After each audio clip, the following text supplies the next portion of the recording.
시청자 여러분 안녕하십니까? KLN 뉴스입니다. 대구시는 대구 농수산물 도매시장을 확장, 재건축하는 방향으로 전원 합의를 이끌어내 시설 현대화 사업에 나섭니다. 지난 1988년 설립된 대구 농수산물 도매시장은 공간이 협소하고 불합리한 교통체계 등으로 생산자와 소비자들로부터 도매시장의 시설 개선 요구를 지속적으로 제기돼 왔습니다.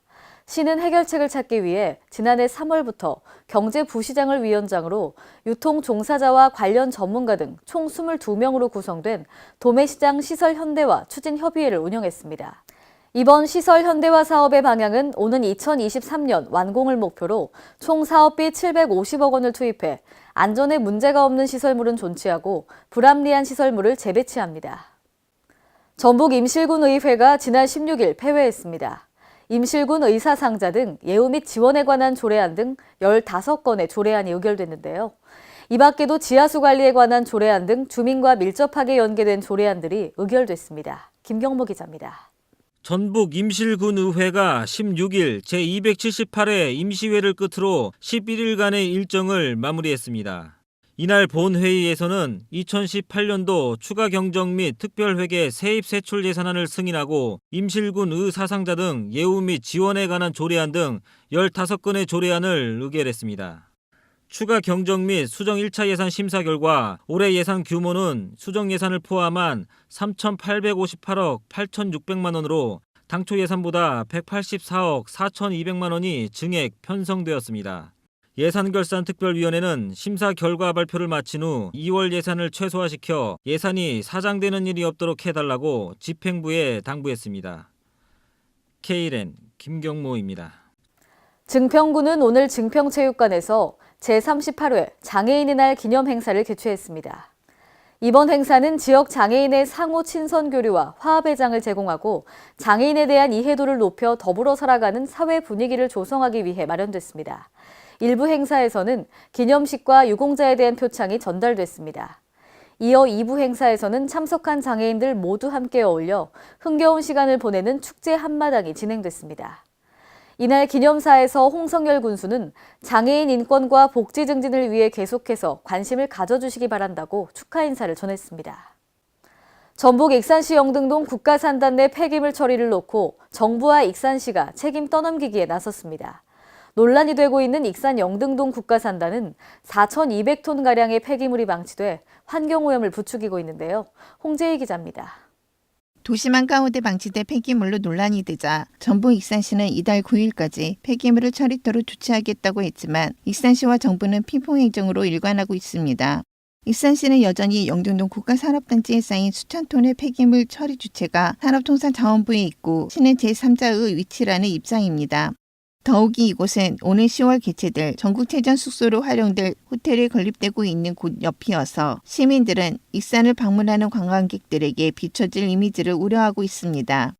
익산시 관계자는 지난해부터 사회에 걸쳐 신속한 처리 명령과 함께 고발 처분을 내리고 있지만 해결 방안이 되지 못하고 있다며 문제가 되는 업체뿐만 아니라 다른 업체도 있어 수사 의뢰를 해놓은 상태라고 말했습니다. 또 산업 폐기물 처리 주체는 산업통상자원부에 있다며 첫 번째 책임자는 폐기물을 버린 사업자, 두 번째는 토지 소유자인 산업부, 세 번째는 시민들에게 쾌적한 환경을 제공해야 하는 익산시에 있다고 말했습니다.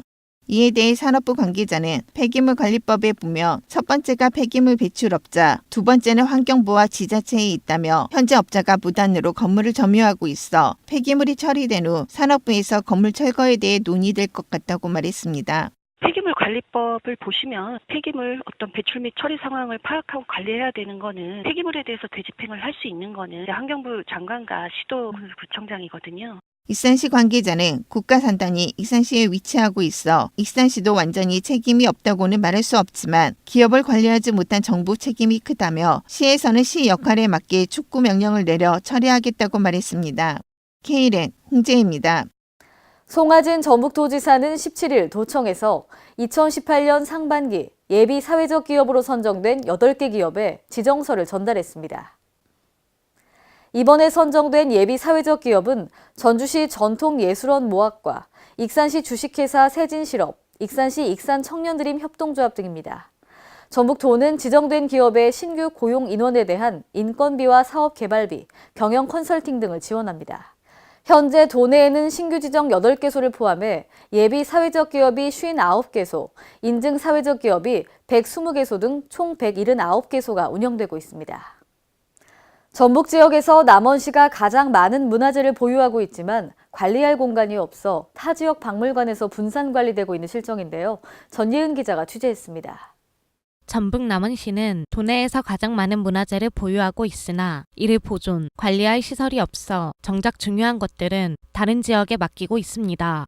남원시가 보유한 지정문화재를 보면 국보 1점, 보물 26점, 사적 5개소, 명승 1개소, 국가민속문화재 3건, 천연기념물 2건, 유형문화재 33점, 무형문화재 8명, 기념물 8건, 민속문화재 5점, 문화재 자료 29건 등입니다. 또한 남원 지역에서 출토된 국가기속문화재만 해도 4,250점에 이릅니다. 그러나 남원 지역에는 이들을 보존할 시설이 없거나 규모가 안 돼 대부분 문화재들이 타 지역에서 보관되고 있는 실정입니다. 현재 남원의 문화재를 보관하고 있는 박물관은 춘향 테마파크에 있는 남원 향토박물관이 유일합니다. 하지만 이는 전국 150여 개 공립박물관 중에서 가장 작고 열악한 상태입니다. K랜 전예은입니다. 한국 GM 조기 정상화와 인천 경제 살리기 범시민 걸기 대회가 지난 17일 인천 문화예술회관 야외광장에서 열렸습니다. 인천 상공회의소와 인천 평화복지연대 등 62개의 인천 지역 경제, 시민단체 회원 3천여 명은 이날 한국 GM 노사는 대립을 멈추고 상생 협력할 것을 촉구했습니다. 또한 정부의 선지원, 후경영실사와 한국 GM 협력업체 지원, 부평공장의 외국인 투자 지역 지정을 요구했습니다. 이들은 한국 GM이 국내에서 철수할 경우 연간 생산 손실분 30조 9천억 원, 부가가치 손실분이 8조 4천억 원으로 추정된다고 주장했습니다. 전주시 고미희 의원은 지난 5일 임시회에서 전주시가 걷고 싶은 거리 조성 등 도로 정비 사업에 수십억 원의 예산을 쏟아붓고 있지만 막상 시민이 걸어다닐 인도는 부족하다는 주장을 제기했습니다. 김경모 기자입니다. 전북 전주시 의회에서 보행자 안전을 위한 인도 확충을 촉구하는 의견이 나왔습니다. 고미희 시 의원은 5일 열린 임시회 2차 본회의 5분 발언을 통해 도로정비 사업도 중요하지만 안전한 보행로를 확보하는 것이 시급하다고 주장했습니다. 전주시가 걷고 싶은 거리 조성 사업에 수십억의 예산을 투입하고 있지만 정작 보행도로는 부족하다는 지적입니다. 보도블록 교체나 석재 포장 등으로 예산이 낭비되고 있을 뿐만 아니라 불법 주정 차량으로 보행로 확보가 어렵다는 것입니다. 멀쩡한 도시 보도블록을 뜯어 명품길을 만들 예산으로 보행로를 확보하지 않은 보행로를 조성하는 것이 먼저라고 생각합니다. 고 의원은 걷고 싶은 거리를 관광자원화시키는 것에 앞서 안전한 보행로 조성을 위한 관심과 협조를 당부했습니다. K랜 김경모입니다. 오늘의 브리핑 뉴스입니다.